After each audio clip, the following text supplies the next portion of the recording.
Hey everyone, Peter from Argo. This is video number 2 of our Twitter Q&A for April.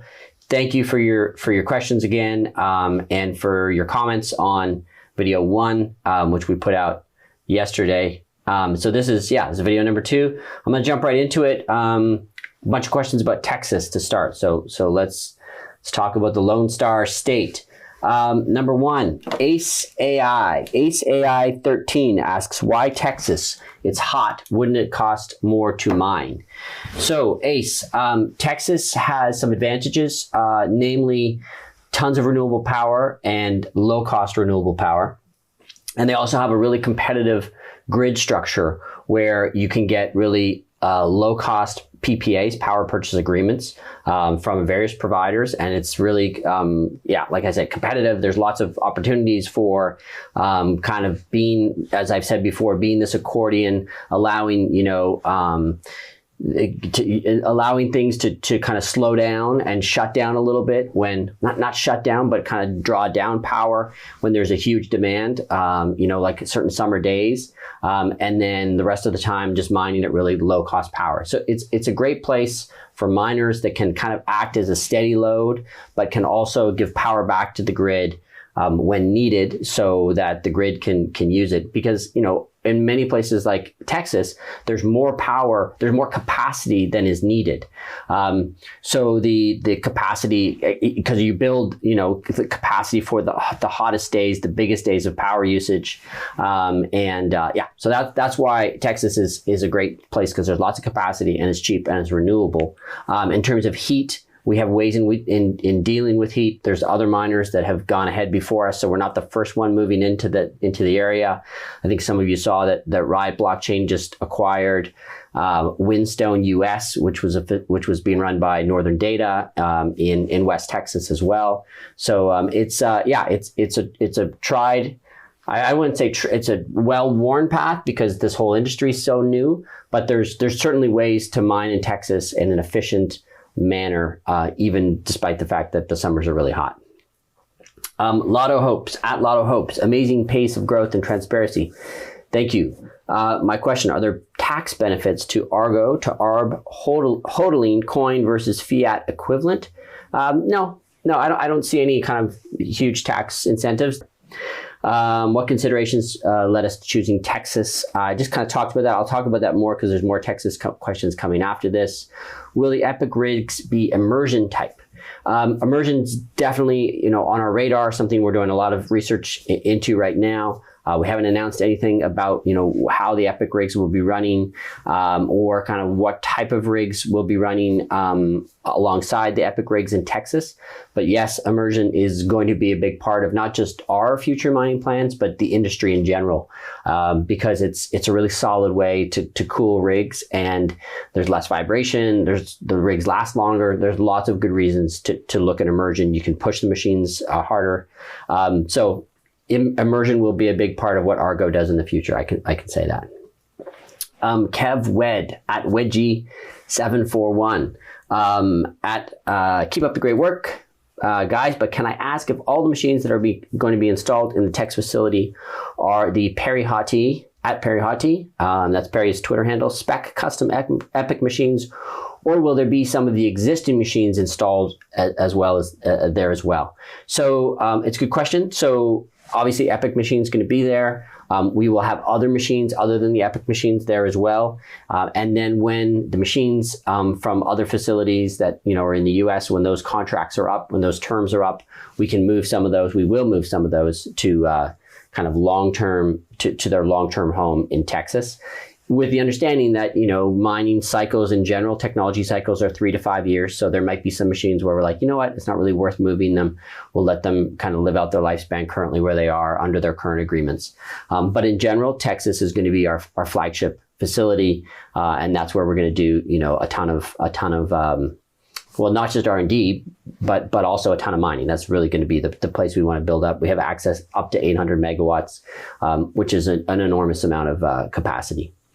Ben Dev at Ben9150293. Now that you have invested in Pluto and bearing in mind NFTs use the Ethereum blockchain, will you be looking at adding Ethereum rigs to the new Texas site? I've said many times in the past, thanks for the question, Ben. I've said many times in the past, we are rig agnostic. We are coin agnostic. We look at ROI. We obviously think that, the best ROI machines in 2019 and 2020 were Bitcoin machines, SHA-256 and Zcash machines, which were running on the Equihash algorithm. They have both performed really well. Our ROI on those machines has been excellent. Even before the bull run started in December. So we're going to take that same smart growth mentality, that same kind of filter that we put all of our rig decisions to into Texas. We're already doing that. So which is kind of a long way of saying we haven't announced what type of rigs we're going to be running along there, but we're open to all types of rigs, including Ethereum. I think Ethereum's an interesting. Is it at an interesting kind of inflection point right now? Obviously, the price is amazing. The existing Ethereum machines are doing really well, and this whole kind of proof of stake thing that we keep hearing about. It always seems to be 6 months ahead or 12 months ahead. I think that there's still going to be a place for Ethereum mining moving forward in the ecosystem for a good period of time. So that's what I'll say about Ethereum mining for now. AC at AC 1977. What are you spending most of your time at the moment other than day-to-day running? Can you give us some ideas how Texas is going? What are the milestones we should think about, and what are the areas you're worried about? Okay, so Texas, just talked about it. It's going well. The main piece of building a cryptocurrency mining facility is getting the power infrastructure in place. That is all moving ahead. Those contracts are in place. Those, the parts are being ordered. So that's great. In terms of, the facility design, all of that's being done. So I'm not super worried about it. I mean, I guess the only things that I would worry about in Texas is, if all of a sudden there was a transformer shortage, or if we were on a transformer list and it got pushed back, a period of months, that could be a potential worry, but I'm not super concerned about that. I feel like the contracts that we have, we got them in early enough. We're moving ahead. So yeah, I'm feeling really good about Texas. In terms of what am I spending most of my time on at the moment, as you guys know, we're doing a lot of different things. The green Bitcoin and the Terra Pool piece is really important to us. The work that we're doing with Guidehouse around establishing a carbon footprint baseline for 2020 and coming up with a climate strategy plan, super important. So that takes some of my time. Conversations with other potential opportunities all of the time. Media, both strategic meetings with our team internally about media, and then external interviews and things like this. And then kind of larger strategic pieces that we're working on. We're finishing the 2020 results right now. So that takes some time. So just kind of, there's daily, there's weekly things. Days are long right now. I mean, there's lots of jokes inside our team and inside the space in general that you can sleep during the bear market. So there's lots to do. It's a really exciting time, and so that's kind of. I hope that gives you a sense of kind of what you're asking. Terry K at Terry K 99. Hi guys, 320 acres is a lot of land. A generous allocation of land for an 800 megawatt mining facility would use less than half the land available. Any plans for the remaining space? It's a good question, Terry. So we're looking at other ways to use that space. Obviously, like you said, it's a lot of land. It's more land than we need. So we haven't announced anything, but on the radar. Being able to use the land in a smart way. Alpha Omega at Alpha. Ohm 2810930. When is the moving in land party at the new place in Texas? It's funny because a lot of people are actually sending us notes and emails and Twitter comments. Hey, can we visit Texas when it's up? Can we come and do it? Can we come and have a tour? So at this point, I'm going to say maybe. Perry might not like that answer. Generally, cryptocurrency facilities are not open to the public. I can promise you this: we will do an incredible job of video coverage and showing people what it looks like, and definitely, a full virtual tour. Whether we can do actual tours and actual events remains to be seen. Okay, next question is from Will at Will Seville _UK. Will asks, any plans, ways to create revenue from HODL? So no, right now we don't have any plans to generate revenue off of the HODL. We're comfortable with the way it is, but we are kind of looking into other opportunities. Good question though. Number two, given only, and if we do anything, we'll announce it and you'll be the first to know, Will. Number two, given only one member, me, of Gideon Wood Investments has bought a hoodie to date, how crushed are you? Totally crushed. I mean, what's wrong with those guys? I'm glad you got a hoodie. I should actually be wearing my next video. Maybe I'll wear my Argo hoodie in the video. Texas update already done. Nasdaq can't say anything. Any updates on new mining machines coming online? Yeah, as you guys know, or should know, or might know, we've got an order for 700 odd more petahash coming for Q2. Last we heard, those machines are on time and will be delivered in this quarter. So excited to get more crypto miners up and running, more Bitcoin. Those are SHA-256 miners.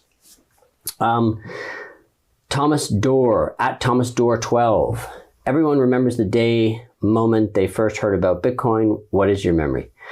I've talked a little bit about this before. I was living in Indonesia, running a co-working space, and this guy walked in and started talking about Bitcoin and how it was the new big thing, and we should take it, we should accept payments for it. And this was like 2013, 2014, and I was like, maybe I'd heard about it before, but anyways, I was like, huh, interesting. Why not? Like we're open to innovation. So we ended up taking Bitcoin payments, having Bitcoin ATM, which was really cool. I bought, a bunch of Bitcoin through the ATM. You could put Indonesian rupiah into it. So yeah, it goes back to then for me. And I thought I didn't, it takes a while sometimes to wrap your head around these things. So I wasn't like an immediate convert. I didn't go out and buy $5,000 worth of Bitcoin.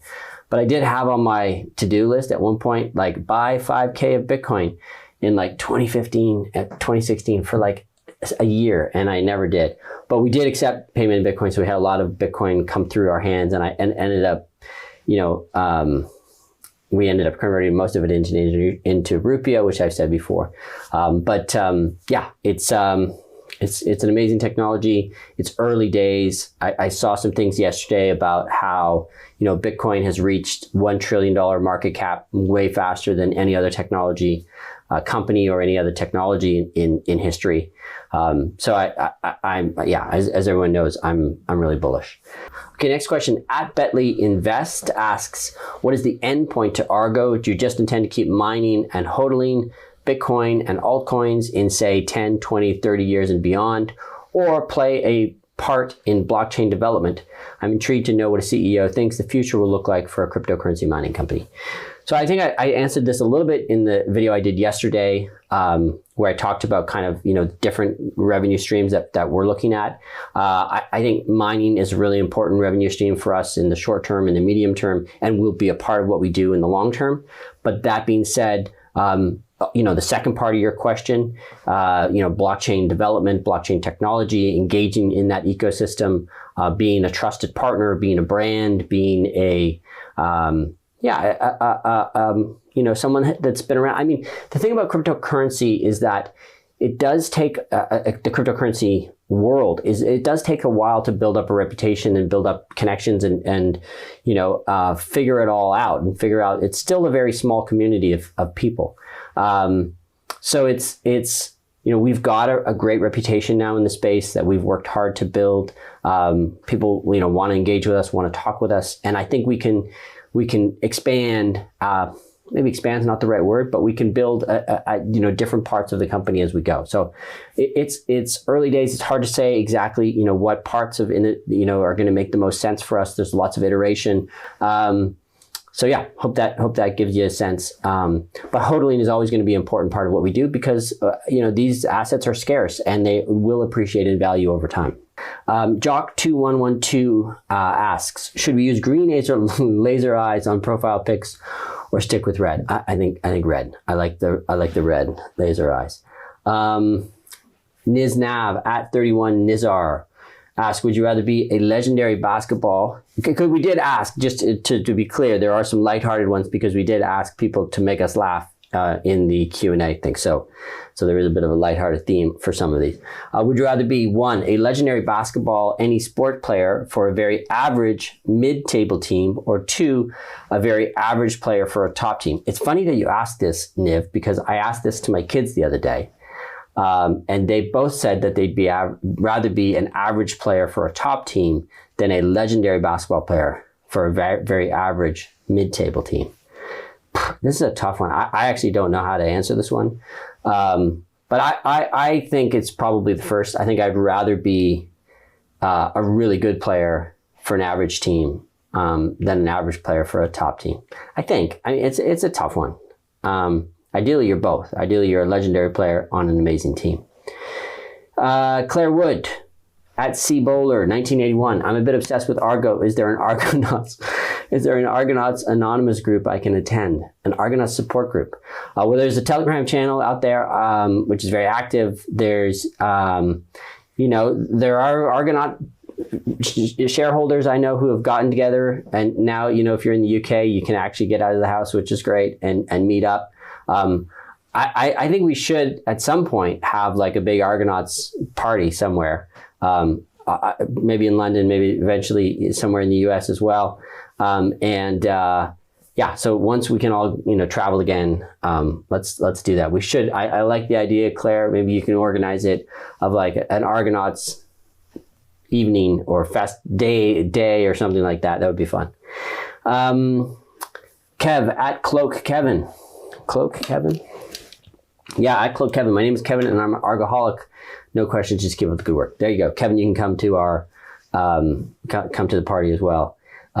Thanks. No, I mean, look, I do appreciate that, our shareholders are passionate and engaged and believe in this thing. And that's what you want. David Tarrin at David B. Tarrin writes, any thoughts on being the first miner to launch a token as a token stock on Binance? So this is interesting. I know that Tesla's just done this. It's something that, we're talking about internally. There's so many things on our plate right now, David, that it does seem like, it seems like a great idea. We have to be intelligent about our capacity. Our priority right now is building out Texas, other strategic priorities. So can't do everything, but I do like the idea. And it's funny you say that because when the news broke with Tesla, I sent a note to Sebastian saying, should we do this? This is interesting. Let's put this on our radar, but we can't do everything. Okay, last question from Nikki Lambert. I don't know how long this section was, but probably too long. Thank you. If you're still here, thank you. Hopefully this is a good last question. Nikki Lambert asks from at Nice Deep Breath, Dear PW, these are my foxglove seeds. I planted them 2 weeks ago. Please can you tell me, 1, why are they not taller and full of flowers? 2, why have you not been around to make this happen? I'm scratching my head and considering buying those big established ones from the garden center. Nikki, I get what you're saying. I'm picking up what you're putting down. I agree. You gotta let things develop. You gotta give things time to grow. They can't always shoot up straight away. So my message to you, Nikki Lambert, is patience.